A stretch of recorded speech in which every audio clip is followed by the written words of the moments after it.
Hello everybody and welcome back to another playing commentary of Overlord, episode 8, Twin Swords of Slashing Death? Now, that is an ominous name now, isn't it?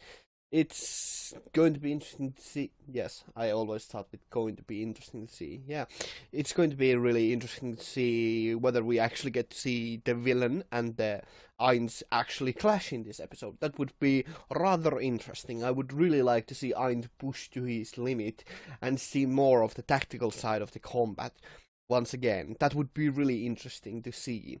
And I would be really hyped up for that. But let us go and start with the episode proper and see what happens.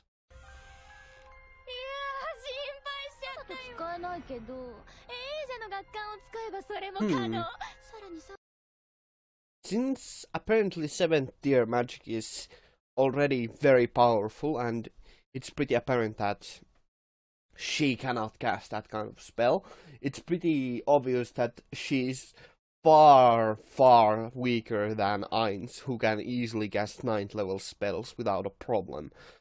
It's actually kind of disappointing to see her being so weak. Although if she is a physical fighter, that would explain why she cannot cast magic at the very least that much.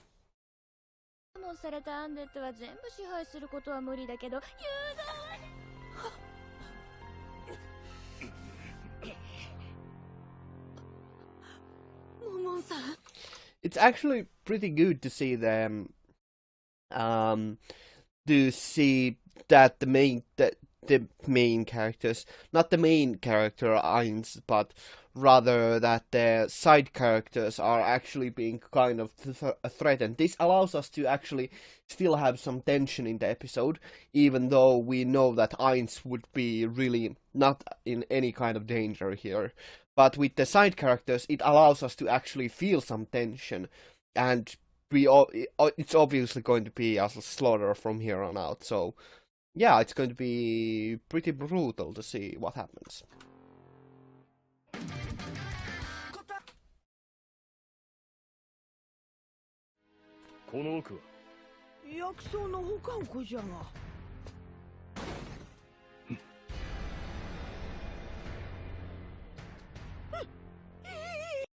As expected, all of them are dead. That is, I mean, at the very least, it would appear that they are all dead, which is actually pretty bold of the show to just throw away side characters like this. Just go ahead and just completely, kill them off. That's pretty surprising, all things considered.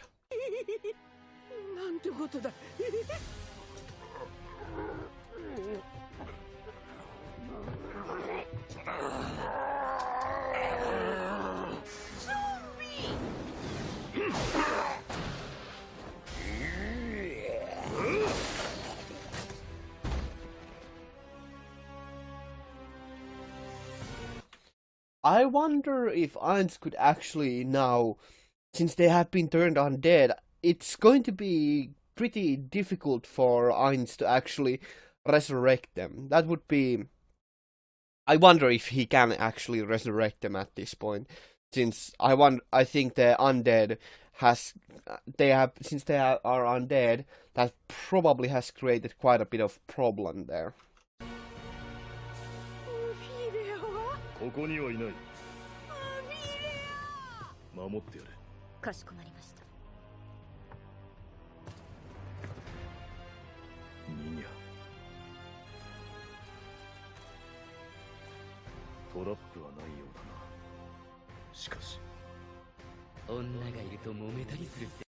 Jesus, that's...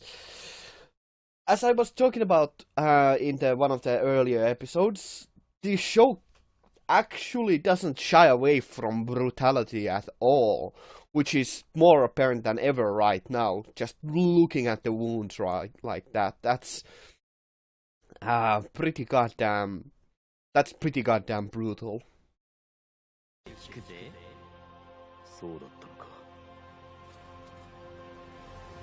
この町で最高の冒険者であり、孫を連れ戻すことのできる唯一の冒険者だ。依頼するというのであれば引き受けなくもない。確かにおぬ That is actually rather interesting that Ainz wants her to make an actual official request. That is certainly makes Ainz seem rather pedantic about things, but considering that he still wants to climb through the ranks, it's pretty apparent that it's pretty interesting to see that Ainz actually wants to use this opportunity to climb through the ranks in the Adventurers Guild. 主ならば雇おうとも何時らを雇おう。そうか。ただし高いあるまい。リジーバレアレ。雇おう。わしの持つすべてを差し出そう。孫を救ってくれ。ではこれから。Since Ainz actually requested everything, I wonder if he's actually going to go through and take everything that he can. I would assume that he wants to be more benevolent and he would do this out of philanthropy, but it's going to be interesting to see whether he actually goes through with the demands. Since it's entirely possible that he would go, which is pretty surprising to see to see the main character being so neutral in his alignment, I would say.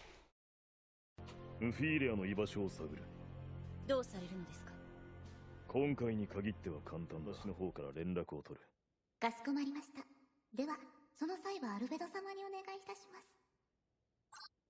話の続きだが、奴らはハンティングトロフィーとしてプレイ。Now that is an interesting bit of foreshadowing. Having someone contact Ainz like that, there obviously must have been a reason for that. It could be very much that Nazarick is actually under attack or something like that. It's not exactly certain what has happened, but there's no way that that's just completely random. There is definitely going to be a reason for that, and I am pretty certain that Nazarick is under attack or being threatened or something. That certainly seems like one possibility. I wonder when exactly we will be told what that exactly was. 持ち去ったのだろうよ。自分たちにとっては記念品のつもりだろうが、今回はそれが命取り。ロケートオブジェクトだ。目標は言うまでもないな。かしこまりました。それと、相手がディテクトロケートを使用している可能性を考えて、フェイクカバー、カウンターディテクトで身を守るのは基本中の基本だしな。Why isn't Ainz just taking off the armor for a while to cast these spells himself? That is pretty odd, actually. I wonder why exactly that is, though. 今回の敵はこのくらいでいいだろう。さあ、ナーベラルよ。フレアボヤンスとクリスタルモニターを同時に発動させ、私にも見せろ。クレアボヤンス、クリスタルモニター。アンデッドの群れか。確定だな。Oh? そしてプレートをも That seemed like Nifar was actually there in the middle of the army of undead. That is, I wonder how exactly the antagonists managed to get him to actually agree, or how they forced him to actually use that artifact. 持っていたやつもこの近くにいる。どうなさいますか。転移で一気に攻撃を仕掛けますか。それともフライの魔法で強襲を。バカを言うな。あれだけのアンデッドの群れを用意したんだ。相手は何か大きなことをしでかそうとしているに違いない。ならば、ンフィーレを救出するついでに、この一件を解決すれば、私たちの名前は広く。And yet again, it is pretty interesting and pretty in line with with Ainz's motives that he still wants to spread his name even more in this situation. So it's actually pretty goddamn cool to see that he is still keeping this motive still the same. So that's probably also why he wanted the Nifear's grandma to request this officially, so that he will spread his name even more. がるだろう。とはいえ、これ以上の情報を集めるには少々時間が足りないな。終わったぞ。何か分かったか。敵の潜伏地は墓地だ。孫もそこに。ああ。しかもアンデッドの軍勢のおまけ付きでな。そう驚くな。だがアンデッドの軍勢が墓地の外に溢れ出すかもしれない。リジーはこの話を組合や町の人々に伝えてくれ。私とナーベは早速墓地に向かう。お主、アンデッドの軍勢を突破できる手段を持っておるのか。Do you have a way to break through the army of undead? Yes, with violence. With unrelenting violence. ここにあるだろ He actually said basically the same thing.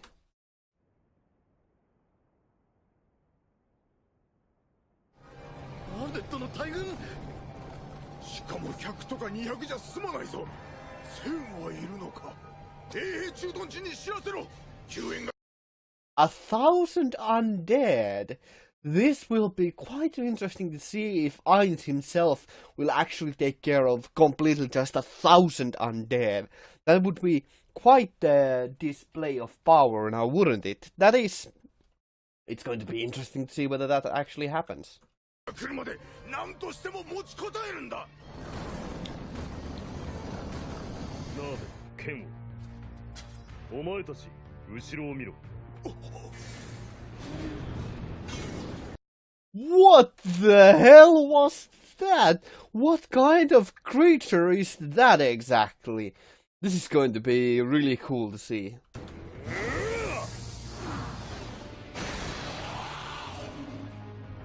It's a mass of undead. That is amazing actually. あんた何者だ。聞こえるか。何が。アンデッドの上げる音が。だ。That was far faster than expected. What the? Did he actually just completely roll over 1,000 undead in a matter of seconds? That's pretty goddamn amazing, actually. 嘘だろ。あれだけのアンデッドを敵に回してありえないだろう。なんなんだよ、あの人たちは。あの男、モモンと言ったか。あれでカッパーのプレートとかありえねえ。あれこそ噂に聞くアダマンタイトプレートの持ち主じゃないのか。俺たちは伝説を目にしたのか。We may have just seen a legend in progress. That is... Yeah, Ainz is pretty goddamn legendary. That is certainly true, and that's a very elegant way of putting it, I think. 漆黒の戦士、いや、漆黒の英雄だ。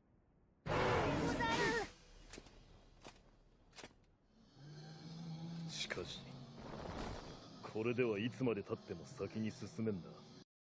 Is Ainz going to take the armor off? It's going... Oh god, I hope that he takes his armor off and just obliterates the army of undead. That would be quite amazing. では、ナザリックより軍を呼びましょう。バカを言うな。何度も言っているだろう。最高のタイミングをつかめたのではないでしょうか。すべてを私が教えていては成長できまい。自らで考えるのだ。はい、申し訳ありませんでした。That's actually pretty amusing. She pointed out a very good plan, and Ainz is like,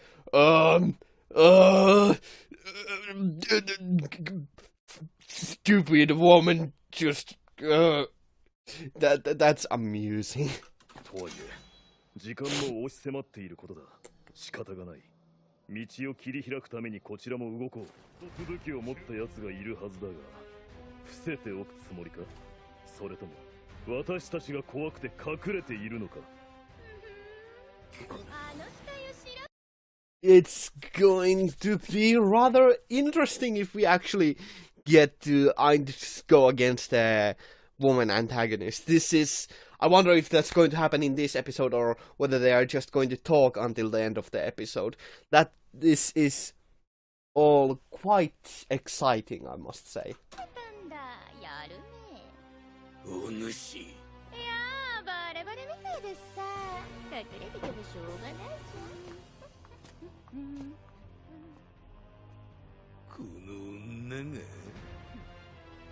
ツインマキシマイズマジック。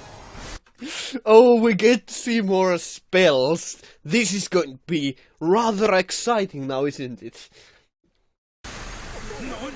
エレクトロスフィア。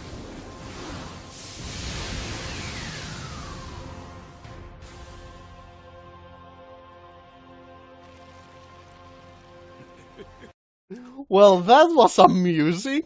In one shot, taking out a couple of the weaklings. That is pretty impressive, all things considered. バカか。まったく、芋虫のように簡単に潰れればよい。そう、ちょっと残念だな。よくも仲間をって激高してくれる人をねじ伏せるのが最高に笑えるのに。なんで怒んないの？つまんないじゃん。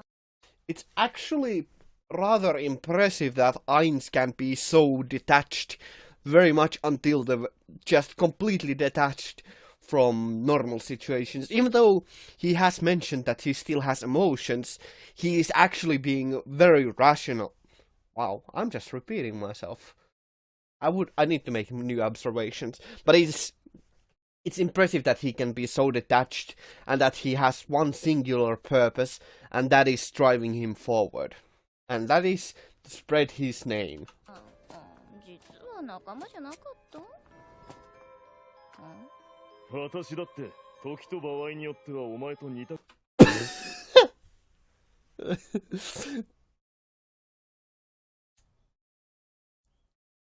So talking about amorality, that is actually pretty interesting that Ainz is like, I might do the same. Yeah, I might. Maybe. ことをするだろう。だからそれを責めるのはわがままというものだ。しかしあいつらは私の名声を高める道具であった。私の計画を妨げたお前の存在は非常に不愉快だ。Once again, it's very amusing that Ainz is like, well, it's not like I have any, it's nothing personal, kid, but you're interfering with my plans. That is actually pretty goddamn amusing. あ、そうだ。ちなみにあの美人さんもマジックキャスターでしょ？それじゃカジッチェには勝てないよ。だからこそのハンデだ。私は決して本気は出さない。 Rather amusing, I must say. Well, that's that dealt with. It was quite interesting, actually, to see how great of a contrast this episode actually has with a lot of the other episodes, this being far more serious and once again having quite a lot of brutal imagery to it. Like all of those adventurers just completely cut to death. But what I actually quite liked about this episode was how it delved quite deep into Ainz's philosophy, that he actually, like, his main motive and his basically primary and only motive is to spread his name by any means necessary, and he does clearly mean by any means necessary, even going as far as to even though he still wants to, go through the trials and tribulations, but he still wants to actually, completely just succeed in making himself the hero of this town and just making himself out to be as strong as possible and spreading his name as far and wide as possible. It's pretty interesting, all things considered, and I quite like it how it's going that way. It's going to be pretty freaking cool to see now more battles in the following episodes, which is certainly something that the episode completely just built up to the encounter between Kaj and Nabe and Ainz and Clementine. It's really rather cool to see like that we are finally getting an antagonist confrontation like this. It's yeah, I'm pretty goddamn satisfied with this. So yeah, we did get to see quite a bit of action still, but we got to see more like honestly the just seeing more about Ainz's philosophy and hearing more about his motivation and just hearing more about him, getting more character development for him was basically the best part of the episode. So yeah, I'm very satisfied with this. So with that being said, I thank you all very much for watching and hope to see you all in the future. Have a great day and stay awesome. Gonna move out. Thank you very much for watching.